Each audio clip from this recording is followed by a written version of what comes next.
ಮೇಘಾನಿ ನಗರದ ಬಿಜೆ ಮೆಡಿಕಲ್ ಕಾಲೇಜಿಗೆ ನುಗ್ಗಿದೆ ವಿಮಾನ. ಪತನ ಆದಂತಹ ಸಂದರ್ಭದಲ್ಲಿ ಬಿದ್ದಂತಹ ಸ್ಪಾಟ್ ಅದು. ಹಾಸ್ಟೆಲ್ನಲ್ಲಿದ್ದಂತಹ ವಿದ್ಯಾರ್ಥಿಗಳು ಸಾವನ್ನಪ್ಪಿರುವಂತಹ ಶಂಕೆ ಇದೆ. ಹಾಸ್ಟೆಲ್ನಲ್ಲೂ ಕೂಡ ರಕ್ಷಣಾ ಕಾರ್ಯಾಚರಣೆ ಮುಂದುವರೆದಿದೆ. ಮೇಜರ್ ಇಶ್ಯೂ ಇದೇ ಆಗಿರೋದು. ಮೇಘಾನಿ ನಗರದ ಬಿಜೆ ಮೆಡಿಕಲ್ ಕಾಲೇಜಿಗೆ ವಿಮಾನ ನುಗ್ಗಿದೆ. ಅಂದ್ರೆ ಬಿದ್ದಂತಹ ಸ್ಪಾಟ್ ಆ ಮೆಡಿಕಲ್ ಕಾಲೇಜಿನ ಕಟ್ಟಡದ ಮೇಲೇನೆ ಈ ಒಂದು ಫ್ಲೈಟ್ ಪತನ ಆಗಿರೋದು, ಬಿದ್ದಿರೋದು. ವಿಮಾನ ದುರಂತ ಕ್ಷಣದ ಈ ಒಂದು ದೃಶ್ಯವನ್ನ ನೋಡ್ತಾ ಈ ಒಂದು ಕಡೆ, ಮತ್ತೊಂದು ಕಡೆ ರಕ್ಷಣಾ ಕಾರ್ಯಾಚರಣೆಯ ದೃಶ್ಯಗಳನ್ನ ನೋಡ್ತಾ ಇದ್ದೀವಿ. ಸೂರತ್ನಿಂದಲೂ ಕೂಡ NDRF ಸಿಬ್ಬಂದಿಗಳನ್ನ ಇಲ್ಲಿಗೆ ಕರೆಸಿಕೊಳ್ಳಲಾಗ್ತಾ ಇದೆ. ಯಾಕಂದ್ರೆ ಅತಿ ದೊಡ್ಡ ದುರಂತ ಸಂಭವಿಸಿರೋದು. ಎಷ್ಟು ಜನ ರಕ್ಷಣಾ ಸಿಬ್ಬಂದಿಗಳು ಬಂದರೂ ಕೂಡ ಕಡಿಮೆನೆ. ಆ ರೀತಿಯಾದಂತಹ ಪರಿಸ್ಥಿತಿ ಇಲ್ಲಿ ನಿರ್ಮಾಣ ಆಗಿರುವಂತದ್ದು. ಸರ್ದಾರ್ ವಲ್ಲಭಭಾಯಿ ಪಟೇಲ್ ಅಂತಾರಾಷ್ಟ್ರೀಯ ಏರ್ಪೋರ್ಟ್ ನಿಂದ ಈ ಒಂದು ಫ್ಲೈಟ್ ಇನ್ನೇನು ಹೊರಡಬೇಕು. 5 ನಿಮಿಷ, ಆಲ್ಮೋಸ್ಟ್ ಕೆಲವು ನಿಮಿಷಗಳಲ್ಲಿ 5 ನಿಮಿಷ ಆಗಿತ್ತು ಅಂತ ಅನ್ಸುತ್ತೆ. 5 ನಿಮಿಷದಲ್ಲಿ ಈ ರೀತಿಯಾಗಿ ಪತನ ಆಗಿದೆ. ಆ ಕ್ಷಣದ ದೃಶ್ಯಗಳಿದೆ ನೋಡಿ, ಯಾವ ಮಟ್ಟಿಗೆ ಬೆಂಕಿಯಲ್ಲಿ ಹೊತ್ಕೊಳ್ಳುತ್ತೆ ಅಂತ. ಜನನಿಬಿಡ ಪ್ರದೇಶದ ಮೇಲೆ ಬಿದ್ದಿರುವಂತಹ ಕಾರಣಕ್ಕಾಗಿ ಸಾವು ನೋವುಗಳು ಸಹಜವಾಗಿ ಹೆಚ್ಚಾಗಿರುತ್ತೆ. ಆ ಒಂದು ಫುಲ್ ಪಿಕ್ಚರ್ ಬರಬೇಕಾಗಿದೆ, ಎಷ್ಟರ ಮಟ್ಟಿಗೆ ಸಾವು ನೋವುಗಳು ಸಂಭವಿಸಿದೆ ಅಂತ. ಇಡೀ ದೇಶ ಕಂಡು ಕೇಳರಿಯದಂತಹ ಒಂದು ಅತಿ ದೊಡ್ಡ ದುರಂತ ಇದು. ಈ ಹಿಂದೆ ಕೂಡ ಅನೇಕ ಫ್ಲೈಟ್ ಕ್ರ್ಯಾಶ್ ದುರಂತದ ಸುದ್ದಿಗಳನ್ನು ನೀವೆಲ್ಲರೂ ಕೂಡ ನೋಡಿರ್ತೀವಿ. ಬಟ್ ಯಾವುದೂ ಕೂಡ ಈ ರೀತಿಯಾಗಿ ಸಿಟಿಗಳ ಮೇಲೆ ಬಿದ್ದಂತಹ ನಿದರ್ಶನಗಳು, ಸಾಕ್ಷ್ಯಗಳು ಇರಲಿಲ್ಲ, ಅಂತಹ ಪ್ರಕರಣಗಳು ಆಗಿರಲಿಲ್ಲ. ಫಾರ್ ದ ಫಸ್ಟ್ ಟೈಮ್ ಇಂಥದ್ದೊಂದು ದುರಂತ ನಡೆದು ಹೋಗ್ಬಿಟ್ಟಿದೆ. 230 ಜನ ಪ್ರಯಾಣಿಕರು, 10 ಜನ ಸಿಬ್ಬಂದಿಗಳು ಸೇರಿದಂಗೆ ಪೈಲಟ್ಸ್, ಟೋಟಲಿ 242 ಜನ ಈ ಒಂದು ಫ್ಲೈಟ್ನಲ್ಲಿದ್ದರು. ಬೋಯಿಂಗ್ ಫ್ಲೈಟ್ ಇದು. ನಾರ್ಮಲ್ ವಿಮಾನಗಳಿಗಿಂತ ಆಲ್ಮೋಸ್ಟ್ 3 ರಿಂದ 4 ಪಟ್ಟು ದೊಡ್ಡದಾಗಿರುತ್ತೆ. 242 ಜನ ಪ್ರಯಾಣ ಮಾಡ್ತಾ ಇದ್ರು. ಟೋಟಲಿ 246 ಜನ ಕುಳಿತುಕೊಳ್ಳುವಂಥ ವ್ಯವಸ್ಥೆ ಇರುತ್ತೆ. ಅಂದ್ರೆ ಅದರ ಕೆಪಾಸಿಟಿ 246 ಜನ ಕುಳಿತುಕೊಳ್ಳಬಹುದು. ವಿಮಾನದ ಸಿಬ್ಬಂದಿಗಳು ಸೇರಿದಂಗೆ, ಪ್ರಯಾಣಿಕರು ಸೇರಿದಂಗೆ ಇದ್ದಿದ್ದು 242. 4 ಸೀಟ್ಗಳು ಖಾಲಿ ಇತ್ತು ಅನ್ಸುತ್ತೆ. ಅವರು ಫ್ಲೈಟ್ ಅನ್ನ ಮಿಸ್ ಮಾಡಿಕೊಂಡ್ರು ಅಥವಾ ಬುಕ್ ಆಗಿರಲಿಲ್ಲೋ ಗೊತ್ತಿಲ್ಲ. ಅವರ ಹಣೆ ಬರಹ ಗಟ್ಟಿ ಇದೆ ಅಂತ ಹೇಳಬಹುದು.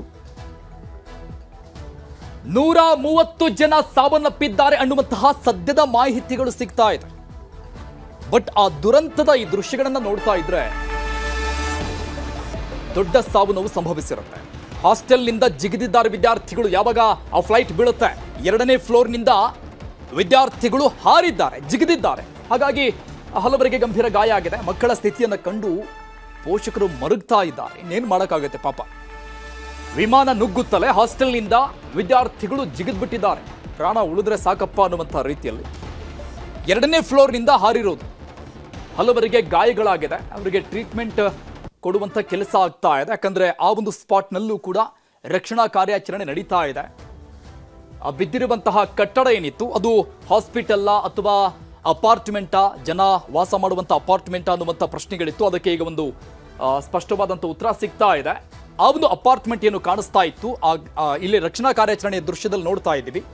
ಆ ಒಂದು ಸ್ಪಾಟ್ ಮೆಡಿಕಲ್ ಕಾಲೇಜಿನ ವಿದ್ಯಾರ್ಥಿಗಳು ಇದ್ದಂತಹ ಆಸ್ಪತ್ರೆ. ಗಾಯಾಳು ವಿದ್ಯಾರ್ಥಿಗಳಿಗೆ ಈಗ ಟ್ರೀಟ್ಮೆಂಟ್ ಕೊಡುವಂತ ಕೆಲಸ ಆಗ್ತಾ ಇದೆ. MBBS ಹಾಸ್ಟೆಲ್ ಇದು, ಹಾಸ್ಟೆಲ್. ವಿದ್ಯಾರ್ಥಿನಿಯರು ಇದ್ದಂತಹ ಹಾಸ್ಟೆಲ್.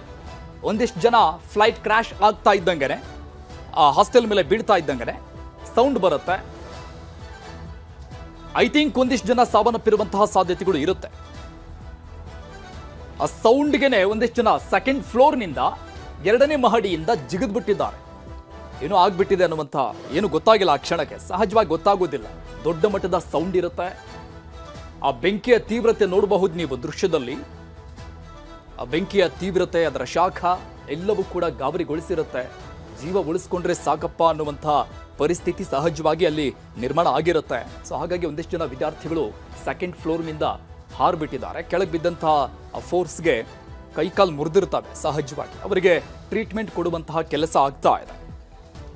ತಾಂತ್ರಿಕ ದೋಷ ಆಗಿರುವಂಥದ್ದು ಸತ್ಯ ಅನ್ನುವಂಥ ಆಂಗಲ್ನಲ್ಲಿ ನಮ್ಮ ಜೊತೆ ಮಾತನಾಡಿದಂತಹ ಭರತ್, ಕ್ಯಾಬಿನ್ ಕ್ರೂ ಮಾಜಿ ಮ್ಯಾನೇಜರ್, ಅಲ್ಲಿಂದ ಒಂದಿಷ್ಟು ಮಾಹಿತಿಗಳನ್ನು ಕೊಟ್ಟರು. ಅಂದರೆ ಇಂತಹ ದುರಂತ ಆದಂತಹ ಸಂದರ್ಭದಲ್ಲಿ ಹೇಗಾಗಿರಬಹುದು ಅನ್ನುವಂತಹ ಅವರ ಒಂದು ಎಕ್ಸ್ಪೀರಿಯನ್ಸ್ ಮೇಲೆ ಅವರು ಹೇಳ್ತಾ ಹೋದ್ರು.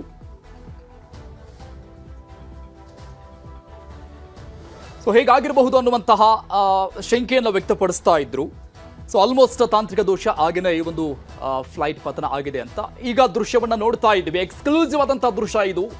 ಯಾವ ಒಂದು ಹಾಸ್ಟೆಲ್ ಕಟ್ಟಡದ ಮೇಲೆ ಆ ಒಂದು ಫ್ಲೈಟ್ ಏನು ಬಿದ್ದಿದೆಯಲ್ಲ, ಆ ಹಾಸ್ಟೆಲ್ನ ಒಳಭಾಗದಲ್ಲಿರುವಂತಹ ಚಿತ್ರಣ, ಸದ್ಯದ ಚಿತ್ರಣ. ಹಾಸ್ಟೆಲ್ನ ಒಳಗೆ ಈ ರೀತಿಯಾಗಿದೆ, ಎಲ್ಲವೂ ಸುಟ್ಟು ಹೋಗ್ಬಿಟ್ಟಿದೆ. ಕೇವಲ ಗೋಡೆ ಕಂಬಗಳು ಮಾತ್ರ ಕಾಣಸಿಗ್ತಾ ಇರುವಂತದ್ದು. ಉಳಿದಿದ್ದೆಲ್ಲವೂ ಕೂಡ ಆ ಬೆಡ್ಗಳು ಕೆಳಗೆ ಬಿದ್ದಿರೋದನ್ನ ನೋಡಬಹುದು ನೀವು. ಅಲ್ಲಿ ರಕ್ಷಣಾ ಕಾರ್ಯಾಚರಣೆ ನಡೀತಾ ಇದೆ. ಈ ಮಟ್ಟಿಗೆ ಈ ತೀವ್ರತೆಯಲ್ಲಿ ಆದಂತಹ ಹಾನಿ ಆ ಹಾಸ್ಟೆಲ್ ಮೇಲೆ. ಸೊ ಸಹಜವಾಗಿ ಒಂದಿಷ್ಟು ಸಾವು ನೋವುಗಳು ಸಂಭವಿಸಿರುತ್ತೆ. ಆ ಬಗ್ಗೆ ಡೀಟೇಲ್ಸ್ಗಳು ಬರಬೇಕಾಗುತ್ತೆ. ಗಾಯಗೊಂಡಂತಹ ವಿದ್ಯಾರ್ಥಿನಿಯರಿಗೆ, MBBS ಓದ್ತಾ ಇರುವಂತಹ ವಿದ್ಯಾರ್ಥಿನಿಯರು ಎಲ್ಲರೂ ಕೂಡ ಆ ವಿದ್ಯಾರ್ಥಿನಿಯರಿಗೆ ಹಾಸ್ಪಿಟಲ್ನಲ್ಲಿ ಟ್ರೀಟ್ಮೆಂಟ್ ಕೊಡುವಂತ ಕೆಲಸ ಆಗ್ತಾ ಇದೆ. ರಕ್ಷಣಾ ಕಾರ್ಯಾಚರಣೆ ಆ ಹಾಸ್ಟೆಲ್ ಅಂದ್ರೆ ಆ ಫ್ಲೈಟ್ ಬಿದ್ದಂತ ಜಾಗದಲ್ಲಿ ನಡೀತಾ ಇರುವಂತಹ ದೃಶ್ಯಗಳು. NDRF ಸಿಬ್ಬಂದಿಗಳು ದೌಡಾಯಿಸಿದ್ದಾರೆ. ಆಲ್ಮೋಸ್ಟ್ ಈಗ 90 ಜನ ಆ ಟೀಮ್ ಅಲ್ಲಿ ಬಂದಿದೆ ಅಂತ ಮಾಹಿತಿ ಸಿಗ್ತಾ ಇದೆ. NDRF ಸಿಬ್ಬಂದಿಗಳು 90 ಜನ ಇದ್ದಾರಂತೆ.